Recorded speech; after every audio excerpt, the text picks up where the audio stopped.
얼굴에 분들은 거상으로 속을 당겨놔도 피부 아래 피하 지방의 불룩함 때문에 턱선이 날렵하게 살아나지 않고 두루뭉실하게 남을 수 있어요.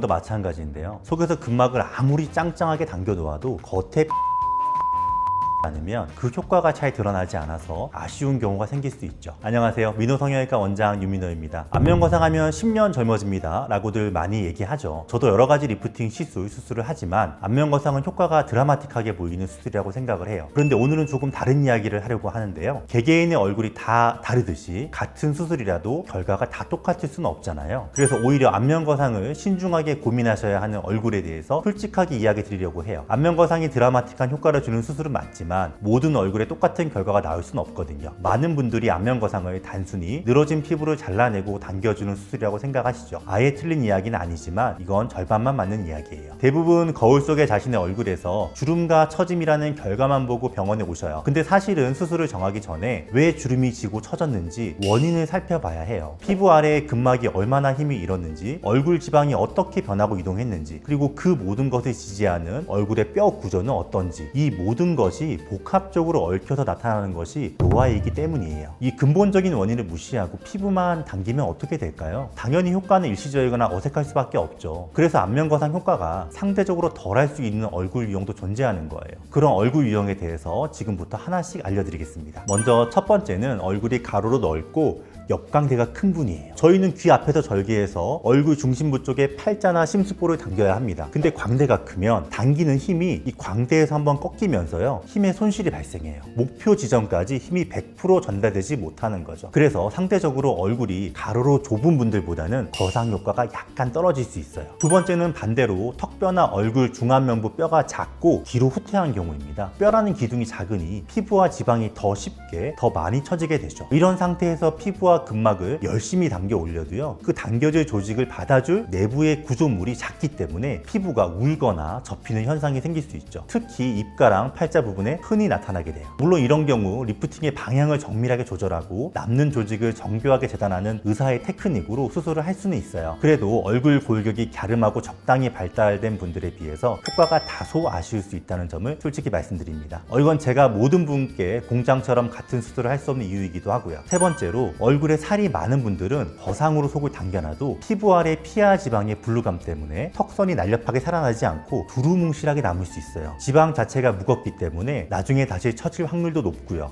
그럼 지방 흡입을 같이 하면 되지 않나요? 라고 물으시는데요.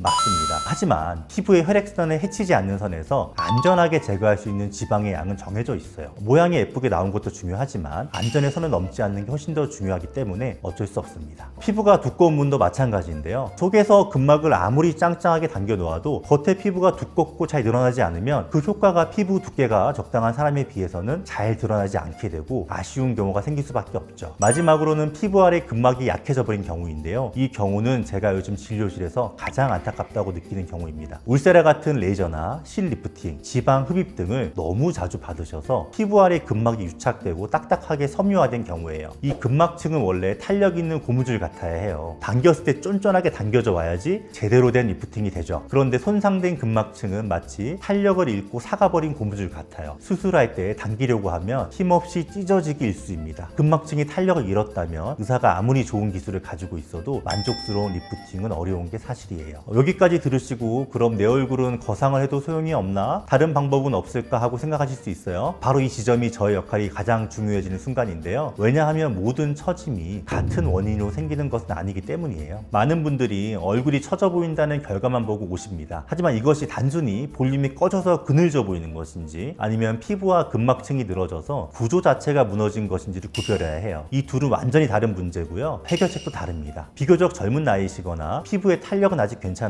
관자놀이나 볼 옆쪽이 꺼지면서 얼굴선이 무너져 버리는 분들이 계십니다. 이건 집의 구조는 튼튼한데 내부 인테리어가 부족한 것과 같은데요. 이런 경우에 안면 거상을 하는 것은 비어있는 방을 채우지 않고 집 전체를 리모델링 하는 것과 같아요. 효과는 분명히 있겠지만 핵심을 놓친 것과 같죠. 이럴 때는 지방 이식이나 필러, 콜라겐 부스터로 부족한 볼륨을 채워주는 것만으로도 자연스럽고 만족스러운 결과를 가져올 수 있습니다. 하지만 만약 진단 결과 볼륨의 문제가 아니라 근막층 자체가 늘어지고 얼굴에 얼굴의 유지인대가 약해져서 전체적으로 무너져 내린 상태라면 이야기는 완전히 달라져요. 이건 집의 골조 자체가 약해져서 기우뚱해진 것과 같습니다. 이런 집에 아무리 예쁜 가구를 들여놓고 벽지를 새로 발라도 집이 기울어지는 근본적인 문제는 해결되지 않아요. 바로 이 지점에서 효과 10대 100 이야기를 드릴 수 있는데요. 구조적 붕괴라는 원인에 대해서 다른 시술들이 10 정도의 임시 방편적인 개선을 보여준다면 안면거상은 그 무너진 구조 자체를 다시 세우는 100짜리 해결책이 될 수 있어요. 이것은 어떤 시술이 더 우월하다는 뜻이 아니고요. 못을 박아야 할 때는 망치가 정답이고 나사를 조여야 할 때는 드라이버가 정답인 것과 같은 이치라고 볼 수 있습니다. 핵심은 내 얼굴의 처짐이 어떤 원인에서 비롯되었는지 정확히 진단하고 그에 맞는 올바른 해결책을 선택하는 겁니다. 환자의 얼굴을 면밀히 분석해서 불필요한 수술을 권하는 대신 지금 가장 필요한 최적의 맞춤형 계획을 세워드리는 것이 최우선인 거죠. 예를 들어 이후에 거상이 필요할지라도 당장 필요한 시점이 아닌 것 같다. 이런 걸 짚어주는 게 더 중요하지 않나라고 생각합니다. 자, 지금까지 수술 효과가 생각만큼 나오지 않을 수 있는 케이스들을 이야기했는데요. 그럼 나는 저기에 해당이 안 되는 것 같아 하시는 분들도 있을 거예요. 그래서 이제 반대로 제가 수술하면서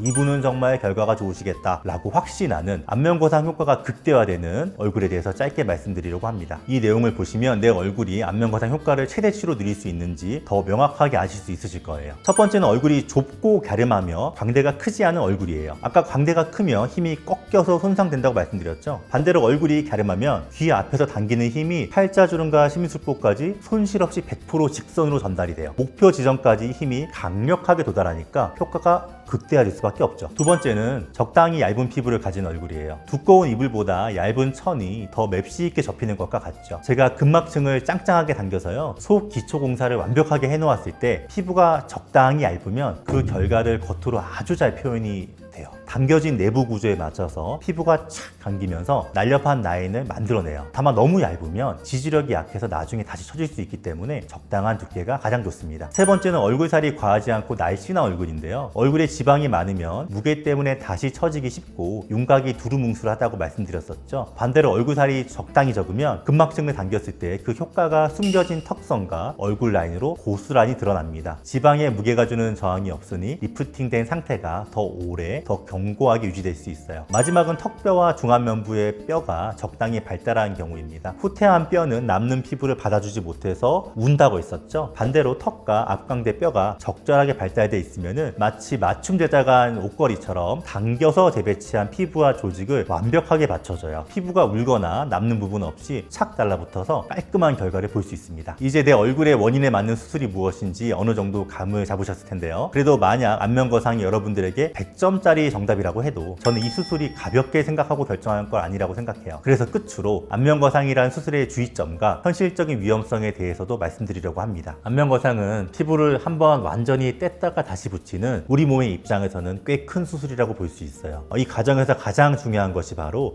혈액순환인데요. 만약 혈류에 문제가 생기면 드물지만 피부 괴사와 같은 심각한 부작용이 발생할 수 있거든요. 그래서 제가 제일 중요하게 생각하는 건 수술 전 환자분의 전신 컨디션이에요. 특히 말씀드릴 두 그룹에 해당하는 분들은 수술에 대해서 신중하게 고민하셔야 하고 효과적인 측면에서 아쉬운 부분이 있더라도 안전하게 수술을 하는 게 제일 중요하기 때문에 아쉬운 부분은 어느 정도 감안하셔야 합니다. 첫 번째로 80세 이상의 고령이시거나 당뇨를 오래 앓으신 분들은 제가 안면거상 상담을 할 때 가장 신경을 쓰는데요. 왜냐하면 전반적인 신진대사가 떨어져 있거나 당뇨로 인해서 피부의 모세혈관의 혈류가 이미 저하되어 있는 경우가 많기 때문이에요. 이런 상태에서 큰 수술을 진행하면 상처가 원만하게 회복되지 못하고 문제가 생길 가능성이 상대적으로 높습니다. 가장 중요한 건 환자분의 안전이기 때문에 이런 경우에는 사실 안면거상을 쉽게 추천드리기 어렵습니다. 두 번째는 과거에 얼굴 지방 흡입을 여러 차례 받으셨던 분들인데요. 이 케이스는 수술방에서 직접 열어보면은 일반적인 경우와 그 내부 구조가 완전히 달라요. 정상적인 얼굴은 피부 아래 근막층이 있고요. 그 아래 안면신경이 안전하게 자리 잡고 있습니다. 하지만 지방 흡입을 반복하면은 근막층이 매우 얇아지게 되고요. 심한 경우 신경과 그 주변 조직들이 한데 엉겨 붙어가지고 말 그대로 떡이 되어 있는 상태를 빈번하게 관찰할 수 있어요. 이런 경우는 정말 조심하면서 수술을 진행해야 하고요. 특히 해부학적 구조에 대한 깊은 이해와 압도적으로 풍부한 수술 경험을 가진 의사를 찾는 것이 정말 중요합니다. 오늘 안면거상에 대해서 솔직한 이야기 어떠셨나요? 여러 이야기가 복잡하게 들리실 수 있지만 핵심은 내 얼굴의 현재 상태와 노화의 원인이 무엇인가입니다. 여러분의 얼굴은 세상에 단 하나뿐입니다. 공장에서 물건 찍어내듯 같은 방법으로 수술할 수 없는 이유죠. 같은 수술을 하더라도 한 분 한 분의 얼굴 구조를 면밀히 분석해서 그에 맞는 최적의 해결책을 방법을 함께 고민하고 계획을 세워야 합니다. 오늘 영상이 여러분의 현명한 선택에 도움이 되었길 바랍니다. 지금까지 당기는 의사 윤민호였습니다. 감사합니다.